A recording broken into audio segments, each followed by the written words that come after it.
Zontes 150 disassembly and teardown video. I'll show everyone the frame structure, as well as the various components. For this bike, you can't just start by removing the seat bucket. You have to take off the fairings on both sides first.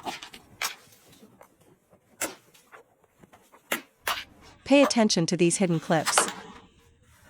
The weather is cold now, so the plastic tends to be quite brittle. Let's be extra careful. There are quite a lot of clips on the panels. Take a careful look at its ECU while you're at it. It uses a Bosch unit. That means the entire fuel injection system is from Bosch. This bike has been getting a lot of hype lately, and you can really feel how much importance they placed on this model. When I visited the Zontes factory last year, the boss mentioned this bike to me. I made a request back then. I said, let me tear down the engine. He told me even the chassis is different. So I said, then let me tear down the whole bike. And look, the opportunity is here. The fact they let me do this shows they are very confident in the build quality.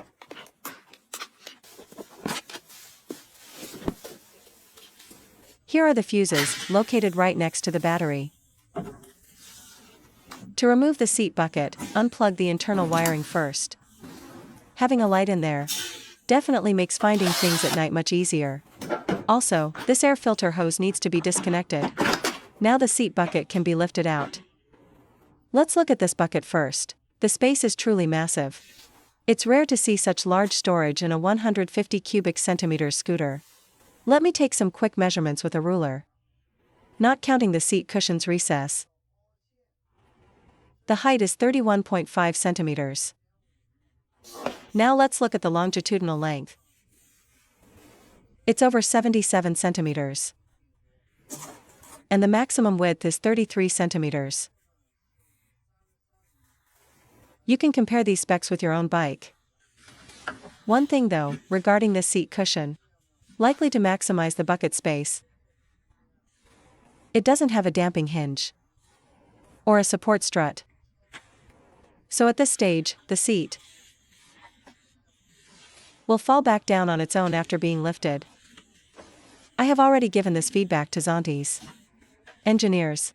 For mass production, the seat will be modified, so it won't drop automatically when opened. Otherwise, Zontes does a good job with their seats. When I visited the factory last year, I specifically checked out their seat production line. It's quite impressive. Lao Tao has already written about this on Weibo, so I won't go into detail. Oh, right, I have to criticize the sealant application on the cylinder head. It looks a bit messy. I've also passed this feedback along. When we tear down the engine, we'll see if any excess sealant leaked inside.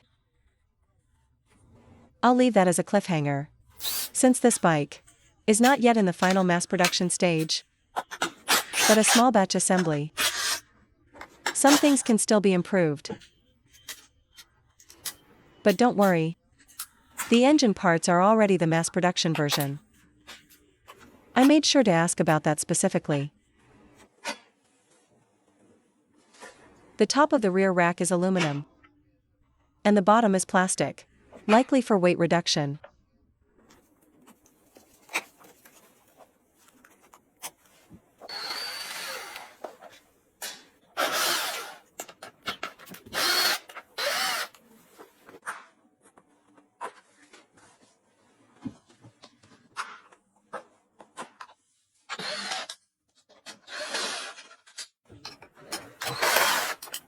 For those working on the tail lights, pay attention. Where the wrench is turning now, there's a small hole. There is a screw hidden inside, covered by a rubber plug. Remove the plug first to see the screw. Then just insert the tool and unscrew it. Let me show you the inside of the tail light. There's a mounting port for a rear view camera.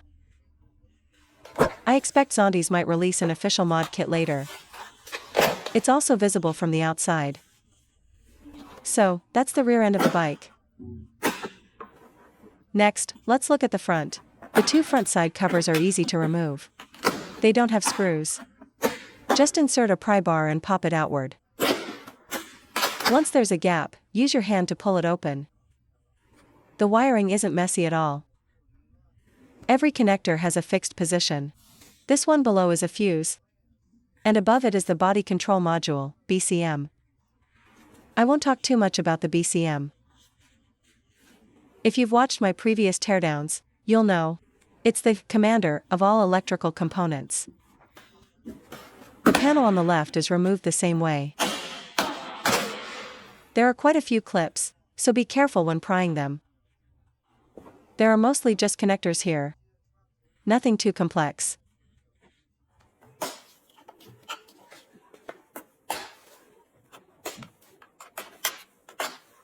Please ignore this sticker. My apprentice put it on. At this point, we can catch a glimpse of the ABS pump. Actually, I'm not a pro at removing fairings. My main expertise is engine repair. In 99% of cases, people just ship the engine to me. I only need to work on the engine, so I rarely deal with the outer shells. That's why I might look a bit clumsy here. For those wanting to mod the headlights, take note, the mounting screws are actually quite decent. Don't miss any. There's a mounting screw at the bottom. And another one over here. I'm not sure if we're doing it right. But the headlight felt hard to remove by itself.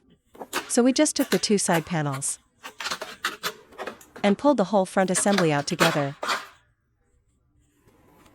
Look at it on the table, it looks like an alien spaceship. Also, look at the number of clips. Maybe Lao Tao is afraid you'll take this bike off-roading. So they used a lot of clips. It's certainly very sturdy once fastened. I have to say, the headlight looks quite good when seen on its own. The horn is located right here. Even for weight reduction. This tiny bracket is made of aluminum. Oh, right. I just realized it has a grocery hook. I've been riding it for days and didn't even notice. It's actually quite convenient for hanging things.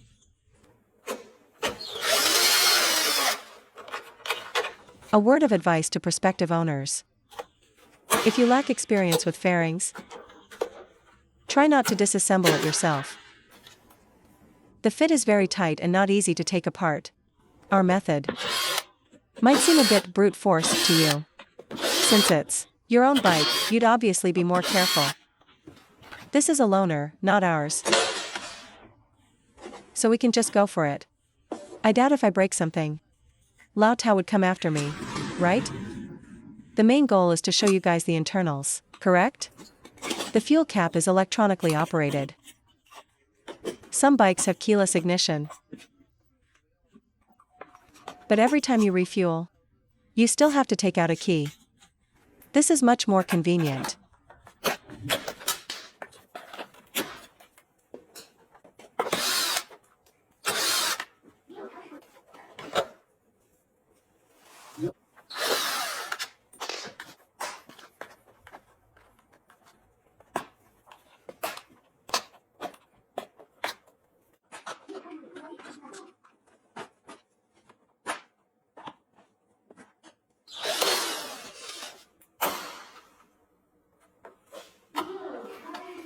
I really don't recommend owners with little DIY experience to take these fairings apart. Just look at how many clips there are.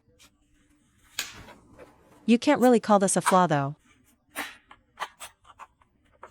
Tight fairings are a good thing. The nightmare is when you finish reassembling and find a handful of leftover clips. That's when you truly lose your mind. And I find fairing disassembly quite strange. Many colleagues say the same thing. After putting it back together, there are always extra screws or clips. And you'll be completely baffled as to where they came from. It feels like everything is installed. But even if there's only one left over, you feel like you've done a decent job. Alright, the glove box section is out. The design of the glove box opening feels a bit low to me. It's too flat. If you put a phone in there, without closing the lid, it will definitely slide out. I hope Zontes improves this as well. But changing it now would delay the launch date. I guess most riders will instinctively close the lid after putting things in. It shouldn't be much of an issue. Take another look at the ABS pump, it's from Roulei. Roulei has been making ABS for the car industry for over 20 years. That's why their company name is still Automotive Electronics Company, Limited. Let me zoom in for you to see the number of screws and clips here. I have to ask the viewers, how do you feel seeing this? Dense forest of screws? Do you get that oh no feeling? Like, I forgot where this screw goes. Why do I still have so many left in my hand? Even at this point, I can't guarantee I'll be able to put every single one back. I'll try my best though. Anyway, I'll just follow my own video. Just keep chanting to yourself, this isn't my bike. This isn't my bike, this isn't my bike. This isn't my bike. And you'll be fine. If you own the bike and are doing this, it's the opposite. This is my bike, this is my bike. This is my bike. Take photos, document everything, and refer to the video when reassembling. This is the auxiliary coolant tank, filled with green antifreeze.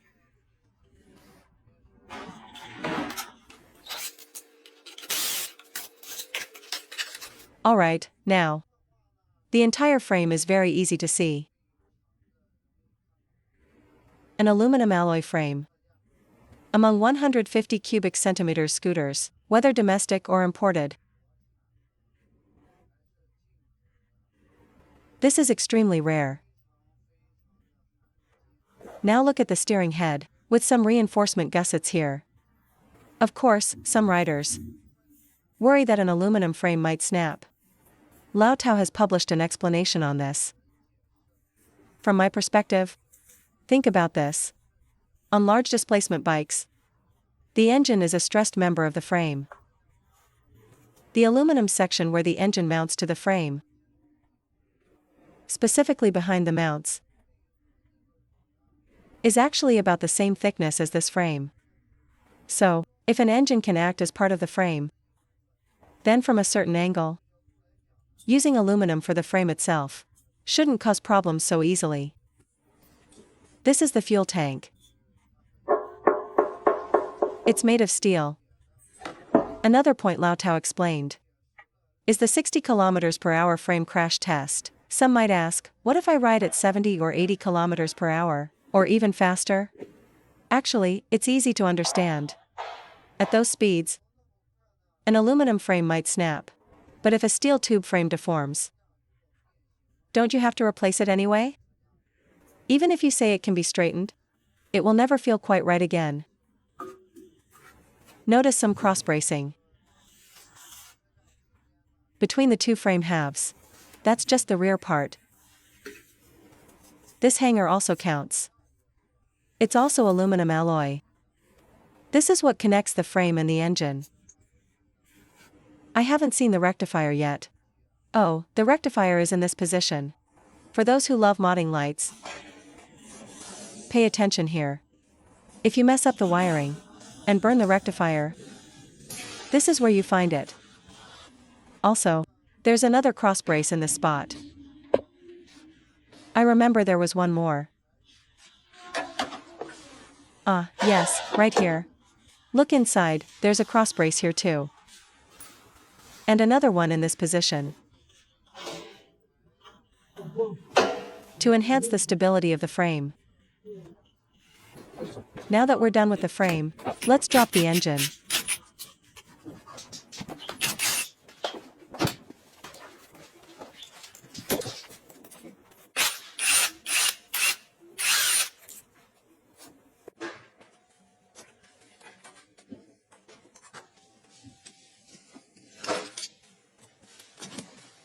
Let's look at the fuel injector.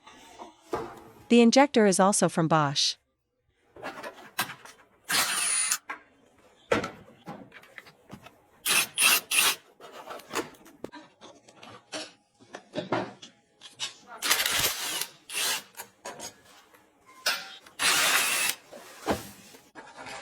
The shocks are coming off. Let's see what brand the rear shocks are. This logo means they are Chuanan shocks.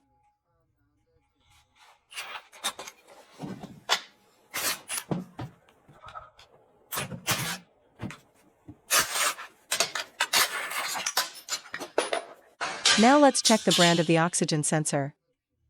It's also Bosch.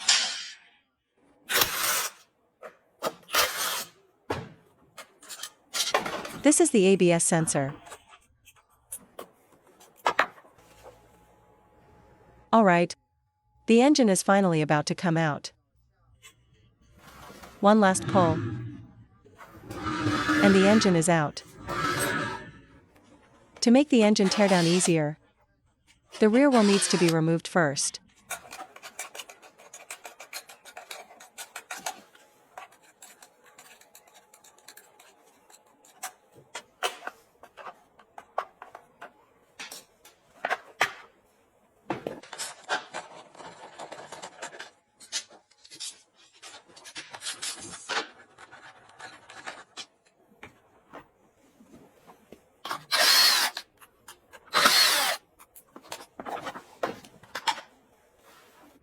Let's take a general look at the engine's exterior. The external finish is decent, except for the sealant on the cylinder head. I hope for mass production it won't be applied like this, but the sealant on the crankcase is very even. We'll see the inside once the engine is open. As long as the sealant doesn't overflow inside, it's fine. Alright, that's it for this video. If you liked it, give us a thumbs up. Teardown of the Zontes 150X engine. Everyone has been asking for an update. Let's see the quality of the materials used in this engine. The transmission box air intake has a filter element. As for the body parts, I already showed them in the previous video. For those who haven't seen it yet, you can go back and check the previous video. This engine comes with an external oil filter. The 150 engine I'm dismantling right now is quite rare to have an oil filter. One thing I must remind everyone: this filter can physically be installed backward, but doing so will damage the engine. So, you must pay close attention. This side faces upward. I just tried it on site. If you install it backward and put the filter cover on, the gap between the cover and the casing will be too large. You could force the screws tight. So you must double check the filter's direction. Look at this bearing. It uses TPI bearings from Taiwan. The transmission cover is made of aluminum alloy. Next, let's look at the drivetrain system. The clutch/variator is from FCC. It's a Taiwanese brand with a factory in Jinan. I'm sure everyone is familiar with FCC. Now, let's look at the belt. The belt is double-sided toothed. It's a high-quality Gates belt. The rear drive assembly is also from FCC. And the clutch bell has been skeletonized for weight reduction to achieve lightweight performance. The clutch shoes are quite wide. Wider than the standard 150 cubic centimeters ones. All are made by FCC. Next, let's look at the Variator weights. Let's weigh the Variator rollers. To make it easier for those looking to modify, the weight is 18.05 grams. Now let's look at the oil seals. The oil seals are from NOK Japan. That goes for the entire engine. As mentioned in the last video, Old Chow takes this bike very seriously. Besides the 150 cubic centimeters version, there's also a 175 cubic centimeters version. At the Milan show, I also saw a 125 cubic centimeters version, likely targeted at international markets. It uses the same engine block, just with a smaller displacement. I mentioned in the previous video that the sealant on the cylinder head cover was applied quite messily. Now that I've reached the cylinder head cover, let's see if the sealant overflowed into the interior. Let's look at the exterior first. The excess glue on the outside does look a bit ugly. Fortunately, there is no overflow on the inside. The sealant seems to be applied only to the outside of the gasket. This will be easy to fix during mass production, so I won't count it as a major flaw. The cylinder head cover also has oil passages. Notice these holes. Engine oil goes through the head passages to here, then into these 4 holes to spray oil onto the camshaft and rocker arms. Once covered, you can imagine how it works. Okay, let's inspect the sealant on the cylinder head again. It's confirmed. A lot of sealant was used on the outside, but on the inside, there is basically no overflow. In my personal opinion, since there's already a gasket, the sealant might not even be necessary. On the cylinder head, there's a small cap, one on top, and another one below. What are these for? Looking at the position of the rocker arms, these should be for checking valve clearance. I'll take the cap off now to demonstrate its function for you. Taking out the small cap, it even has an O-ring. Usually, when measuring valve clearance, it can be a bit awkward. It's inconvenient, as you often have to bend the feeler gauge to insert it for measurement. Now look at this Zontes design. Through this small hole, the gauge slides in perfectly flat. This design is truly excellent. Very convenient for mechanics. Valve clearance is a critical value. If the clearance is too large, it creates a ticking noise. If it's too small, the engine loses power and speed. Mechanics will definitely love this design. Removing the entire radiator. This is its liquid cooling system. Here it is. The water pump is at the top right, and the thermostat is below. Since you've watched this far, please give the video a like. The Zontes 150X also uses a pulse start system. That's why you haven't seen a starter motor yet. It utilizes the Magneto I'm dismantling now, combined with these coils, to form a brushless motor to start the engine. I wonder if Old Chow will utilize this brushless motor later to develop an electric assist feature. By adding 48 V of power, it could intervene during acceleration to boost performance, to increase overall power. Though 48 V lithium batteries aren't exactly cheap. This is the oil pump. The gear is made of nylon. Now I'm removing the oil pump.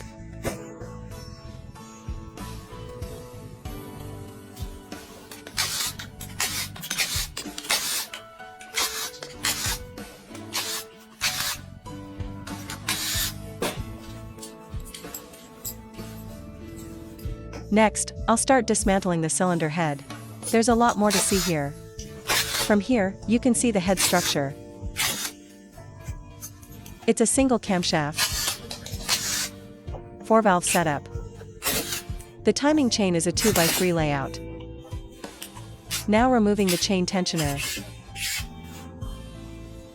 It's a mechanical tensioner, not hydraulic. Honda models usually use hydraulic ones. The advantage of a hydraulic tensioner is that it extends the timing chain's lifespan.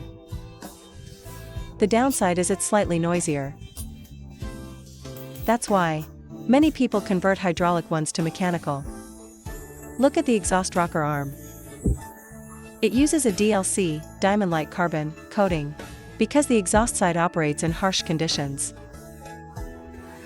This approach is consistent with Zontes 310 series. Reinforcing the exhaust rocker arm craft. The rollers on the rocker arms are from NTN. Let's check the camshaft bearings.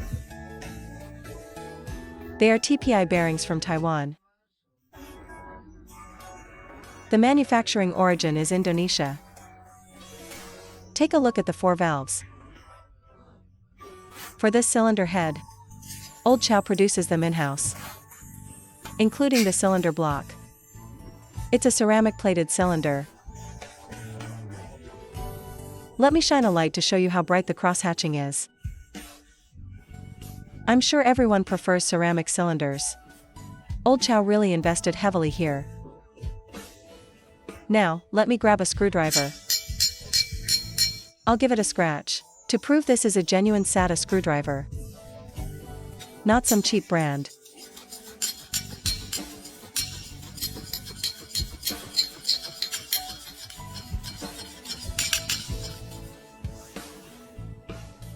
This is the advantage of ceramic cylinders.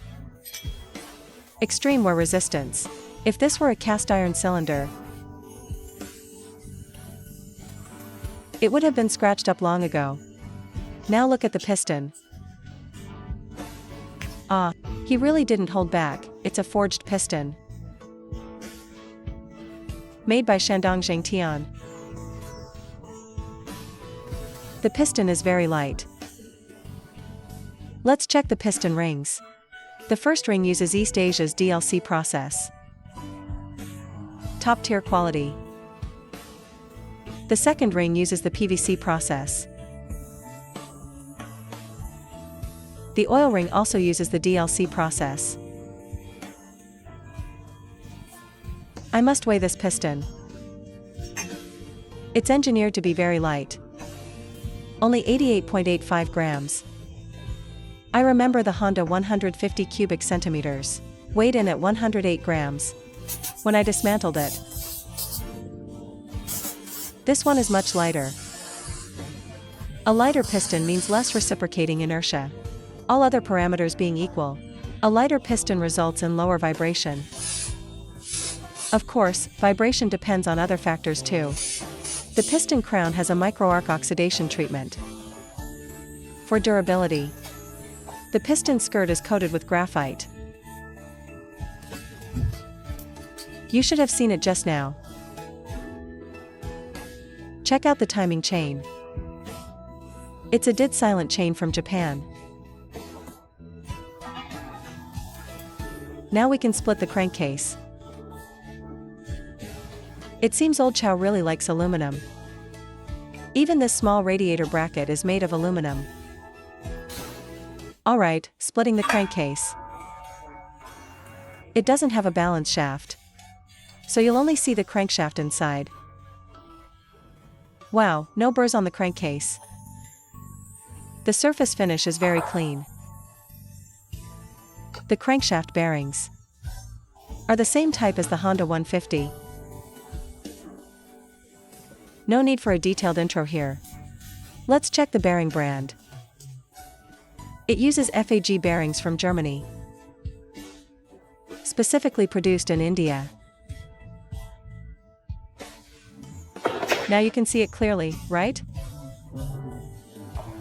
It's the same design as the Honda PCX 160. The crankshaft is made by Jiangsu Gangyang. Since I have to reassemble this engine, I won't remove the bearing on the other side. It uses a TPI bearing. Opening the gearbox now. Let's check the bearings inside the gearbox. Cover off. Let's look at this one first. It uses a domestically made FAG. The one inside is from SKF. Actually, I see now it's a Nachi bearing. Note the TM prefix. This indicates special heat treatment, designed to increase service life. The other gears use Nachi as well. I won't drain the gear oil. You can see clearly enough. There are no metal shavings inside. Alright, the entire engine teardown is complete. Time for a quick summary. The materials are truly excellent. From the bearings to the ceramic cylinder,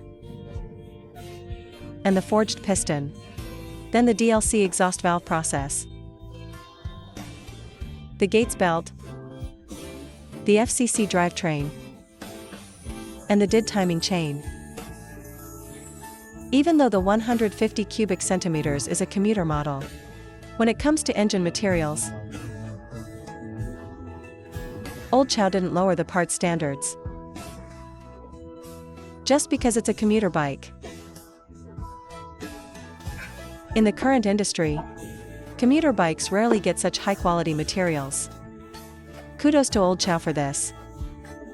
Essentially, all the tech from the 368 engine and its high-end materials have been applied to this 150 cubic centimeters engine.